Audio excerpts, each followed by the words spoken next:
siya wallahi kwai tsada. Mai tarbiya shine zai ci gaba, mai nazari kan aiki bai kwaba. Ba zaɓi ta makar zaɓin raba, zancen tabbas ne. Gaggawa sun baje da amfani, aikin shaidan ne. Kan rike rabu ka yau kyawun karshe, babban riba ne. Kafi iyaye mai sama ya maka gata, kai ladabi a gare su ka samu rabuta. Mai nema kare ya tsammanin cewa ba zai samu ba, mai sana'a sun baya saya ya sayar in ba da riba ba.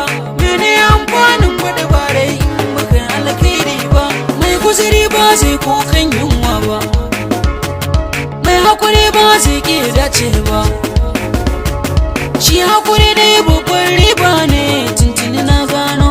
Mai hakuri na cin madabin nasara, sirrin zan tono.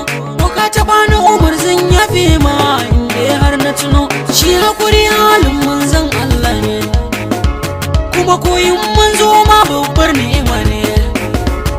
Asara kare sara ya toko takin gamji ne. Kainuwa na saman ruwan kogi ikon Allah ne. Ka zaɓa abin da zai ma amfani, babban zaɓi ne. Da hankali na ba za na zaɓi mu cuta ba, a cikin addini na ba haka na koya ba. Sannan ba zan ce zan zagi shugaba ba, mai rashin aiki da kwai bambanci da wanda yake nema.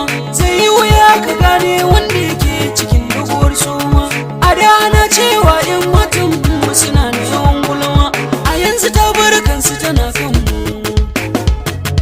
Allah sarki da kuka ci da mu.